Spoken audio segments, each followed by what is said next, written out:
Today's Toy Spot, we're having a look at the Mattel DC Comics Multiverse Mr. Freeze.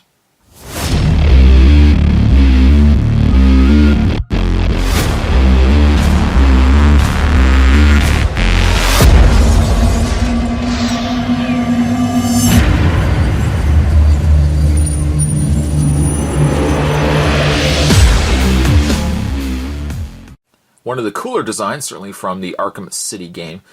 I think Mr. Freeze actually looks pretty good in package, and of the four, Mr. Freeze was probably the one I grabbed first. I grabbed the first Mr. Freeze, and then while I was looking through the pegs, I found the other three figures. Mr. Freeze also looks like he comes with his ice cannon, and comes with a backpack as well. Really nice artwork on the side for Mr. Freeze.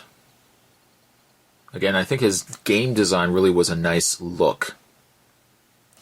On the back, the same artwork featured that was on the front there.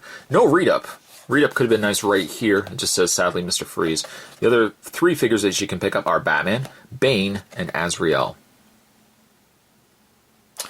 What I am going to do is take a break. I'm going to get this opened up, and when we come back, we're going to get a better look at the DC Comics Multiverse Mr. Freeze. Don't go anywhere. Stay tuned. The two accessories that come with Mr. Freeze, for starters, you get yourself a backpack. The backpack really matches the majority of the figure itself, being mostly kind of like a green-based gray. It's not quite a gray, it's definitely got a different coloring added onto it. Some really nice detailing with the additional blue, which carries again over to the majority of the suit as well. There is a square peg. You can take the figure itself and just peg it into place, like so. It snaps into place. You won't have any issue getting it off. As well, putting him down, he does come with, of course, his ice cannon, which almost really kind of has a Gatling gun look to it. Again, the blue and the same gray coloring. A little more matted in coloring than what we would get with the suit, but a really nice touch. It looks good. It looks like a neat looking gun. There's only so many ways that you can reinvent the freeze gun, and I think for Arkham City it looked really neat. I just liked the look of it. You can take it and peg it into his hand. Unfortunately, his hand is really pried shut. You have to just kind of force it in there. Just do a little bit of adjusting, and you can get it into his hand like so. For display purposes, likely I would have him displayed with the freeze gun. It is Mr. Freeze after all. Just take that out for a second. One thing too, there's just something about this line of figures where one hand is closed shut. I don't know why they just didn't leave one. I don't even know why they didn't leave both hands open, but one hand is deliberately closed shut. So far, that's been the case with Azrael and Batman. One hand is open. So it tells you right off the bat, you can only put it in one hand. Having a look, though, at the figure, this figure looks awesome. The design, again, Mr. Freeze, I've always loved Mr. Freeze. The design of Mr. Freeze have been hit or miss. Let's not, of course, try to remember the Arnold Mr. Freeze. It was a horrible design with the little hard hat thing. But this takes really what I like about Mr. Freeze and giving him an updated look. He's still got the red goggles, something that is really familiar now with Mr. Freeze, especially if you follow the animated series, where really that look started, I would say. I don't know if you can make out his face. His face is really neat in here. Of course, it doesn't look like the dome can be removed. It's just a piece, a molded-in piece, so this won't come off or anything like that.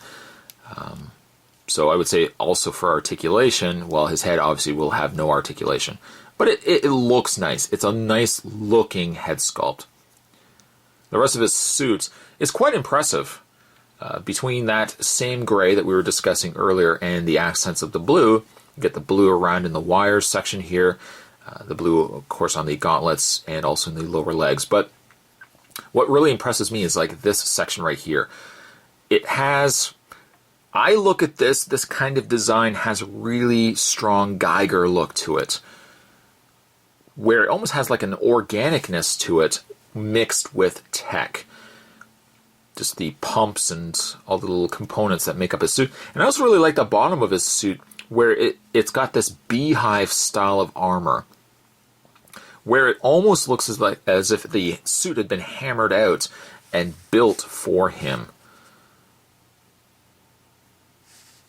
I would really like to see Mattel approach this as a larger figure as well, because I don't think we've actually got... I know we got this figure in a DC Collectibles version, but I don't think we actually got one in a Mattel version.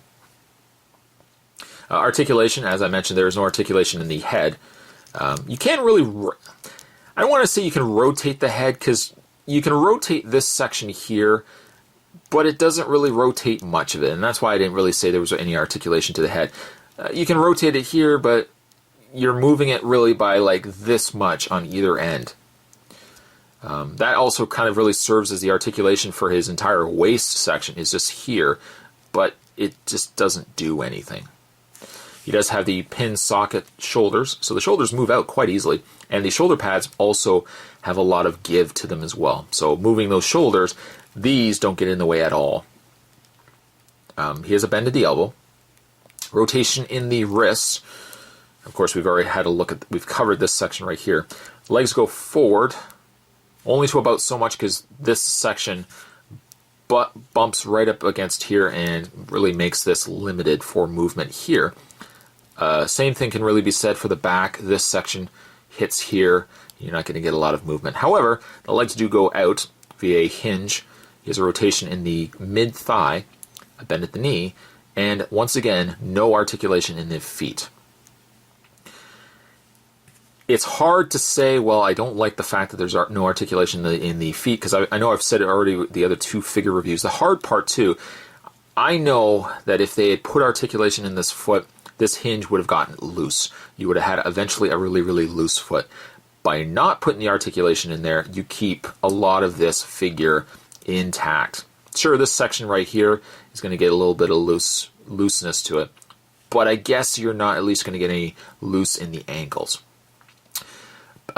Pegs on the undersides of his foot, peg holes, but unfortunately no display base. So once again, Mr. Freeze, you really can't pose in any dynamic poses, but at least he is dynamic looking. He looks awesome. Sculpt, I think, has turned out pretty good.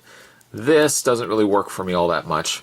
But I think overall, Mattel at least salvaged this line by releasing Mr. Freeze. It is a far cry from the Batman, and you can see the scale between the two. It's a far cry from the Batman that we got, because this, I think, would have killed this line. I think Mr. Freeze really brought this line to at least a salvageable line. If you're going to get really any of the figures from this line, personally, I would go with Mr. Freeze. We haven't looked at a Bane yet. I think the Bane looks pretty good, but my money really is on Mr. Freeze. He turned out really nice. For that reason, I'm going to give Mr. Freeze an 8. Today's toy spot, we're having a look at, once again, the DC Comics, the DC Universe Multiverse, Batman Arkham City, Mr. Freeze. Thanks for watching, guys, and stay tuned. Of course, right around the corner, we're going to have a look at Bane. He's going to be coming up next. Thanks for watching. I'll see you next time.